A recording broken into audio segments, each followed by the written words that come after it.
Alright, let's talk about the map. In the game, there are two different servers. You've got the Asuka server, which is the easy server where you start the game in, and you've got the Amaterasu server, which is the hard server of the game. The servers aren't really that different from each other. The Amaterasu server is basically an altered colour palette of the Asuka server. In some ways this feels lazy, but it kind of makes sense that the game would have more than two servers because this game is meant to be an online MMO sort of storyline. So it kind of makes sense that both the servers look very similar. One big problem with the map screen is that it's alright for looking for where you want to go next as far as areas and towns concerned, but the major problem with it is, let's say if you go underwater and you want to get to certain areas, there is no map for the underwater areas of this game, and what's worse is there's no map for the underground areas of this game, and the underwater areas aren't really that difficult to navigate, but the underground areas can be hell. I've got lost in the underground areas quite a lot, and one time I went in the underground area, I was wanting to head somewhere, I ended up going completely the wrong direction, and I ended up being in the completely wrong server. So it took me about an hour to get to somewhere I wanted to go, which, if I did it right, and if I had a map, it would have taken me at least 15-20 minutes. So I do like the map system in the game. I just wish there was a map for the underground area and the underwater areas. If you have the strategy guide, you can fix this problem just by turning to the back pages. This is an absolute godsend. There are some maps online on the GamerFAQ's website as well, and they help somewhat. But the strategy guide's map is probably the best one to use. Okay, let's talk about techniques. The techniques option, this is where you can use special techniques. Certain monsters have special techniques. Patamon is a healing sort of Digimon, so throughout the game, he will learn healing techniques. So if you go to this techniques menu, in the pause menu, you can heal your monster anytime you like. As far as I know, it's only the healing monsters that can actually use their techniques out of battle.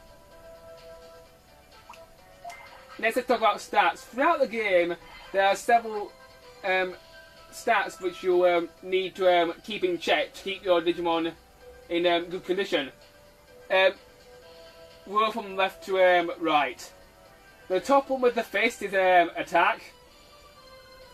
That's pretty standard, I don't really need to explain that. The shield-shaped one is your defense. The little person with a pink sort of aura around him is your spirit level. The book is your wisdom, that's how intelligent your Digimon is. And the blue sort of dragon head sort of thing is your speed. That's all pretty standard. Until you come to the one at the bottom. The one at the bottom is an absolute pain in the arse. I hate the bottom stat effect.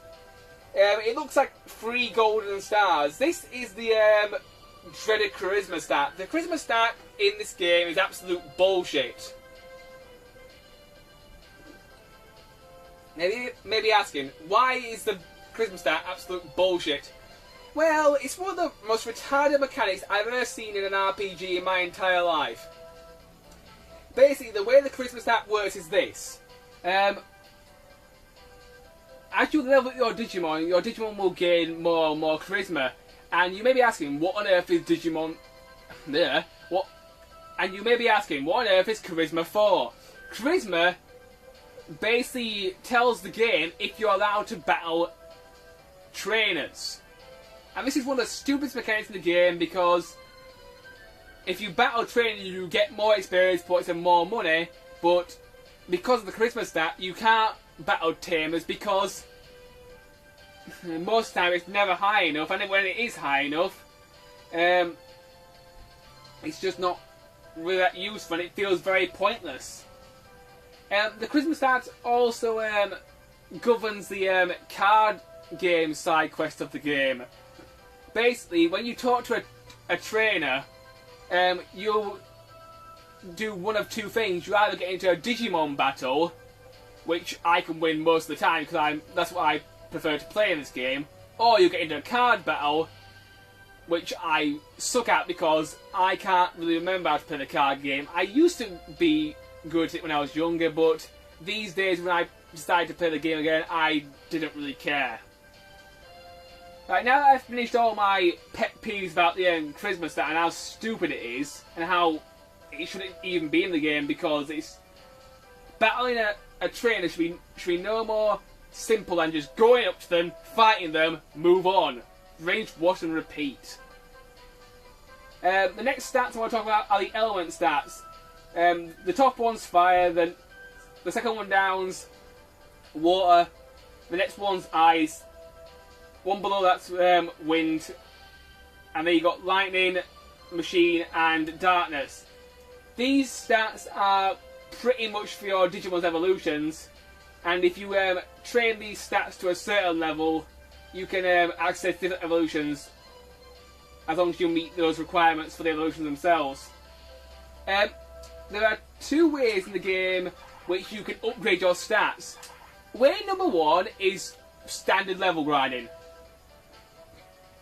Way number two is every time your Digimon levels up, in the normal sense, you will gain 5 training points, and these 5 training points can be spent at the training gyms around the game, and you can go on special training exercises, and you can gain more stats this way. As well as leveling up in the normal way in this game, you also obtain skill levels. Now, there's a big difference between leveling up and leveling up skill levels. I'll try and explain it as quickly as I can here. As you can see, my Patamon is level 50. That's his actual level. And his evolution levels are 62, 61, and 99. So, Digitamon's skill level is 99, Wargamon's 61, and Sephiron's 62. The skill levels are really easy to level up. Basically, every time you battle in a random battle, you'll level up in one skill level in this evolutions category. That's how it works. As for the standard leveling up, that'll always take a lot longer, and you have to always get more experience points for that. But just grind, and you'll eventually get where you want to go. That's basically all I need to say about stats. Now on to the card game. One of the major side quests of this game is the card game. Personally, I don't give a shit about the card game. The card game side quest is pretty much worthless, and it doesn't really contribute to the story in any way, so it's pretty much pointless. In this review, I will not be showing off any card battles because I'm not very good at it, and I can't really be asked to explain it all. It's a very simple card game, and most of the time I end up losing anyway, and I think it's just pointless. The only thing you can obtain by doing the card game side quest is legendary cards and stuff like that. They're not really worth the effort, unless you're a completionist and you want to get 100% in this game. Now let's talk about side quests and optional bosses. Throughout the game, YouTube, you can Now let's talk about side quests and optional bosses. Throughout the game, you can take part in optional side quests and mandatory side quests. There are several side quests in the game. The mandatory side quests can be rather confusing because the game never really tells you when you have to do one of these mandatory side quests. I remember a few months back when I was playing this game, and I got to a certain point where I had to find a blue card. And to find the blue card, you have to do a massive side quest that the game never tells you about. And it's just really irritating because you're sat there playing the game and you're basically wondering, what the hell am I supposed to do? And most of the time, when I came to these problems in the game, I turned on my laptop and went to the internet and got help and figured out what I needed to do next with the mandatory side quests. The optional side quests are basically the optional bosses in the game. Throughout the game, you can fight optional bosses, and if you manage to defeat these optional bosses, you'll get very big rewards. And for every boss you defeat, you'll get a pass, and these passes will give you more training exercises to do in the gyms, which can help you gain more stats. Probably the best optional boss to beat is Black War Greymon, because he gives you the Master Pass, which lets you do any training exercise in any gym in the entire game, and it also ranks up the gyms so that you can get higher stats from these training exercises.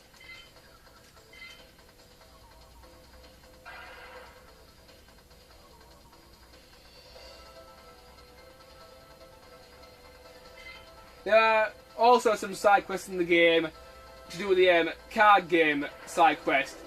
If you want to collect cards in the game, you'll need to collect 2 items.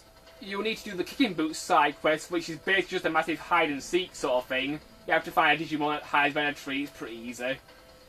And the other side quest involves building a fishing rod so that you can fish out this Digimon called Cardamon, and every time you battle this Digimon you get these little coupons which you can use to spend on cards.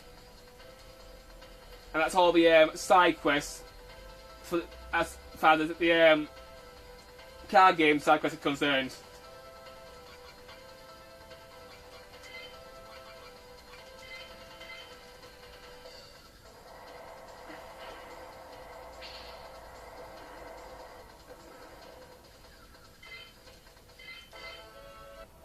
Right, YouTube, now that this battle's over, I can go to my complaints. Digiport open!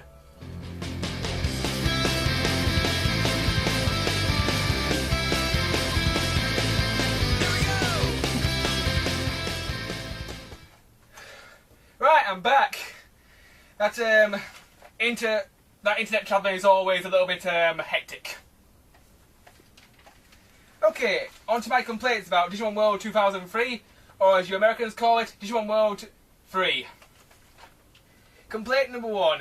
There are a lot of points in the game where you don't know where to go next.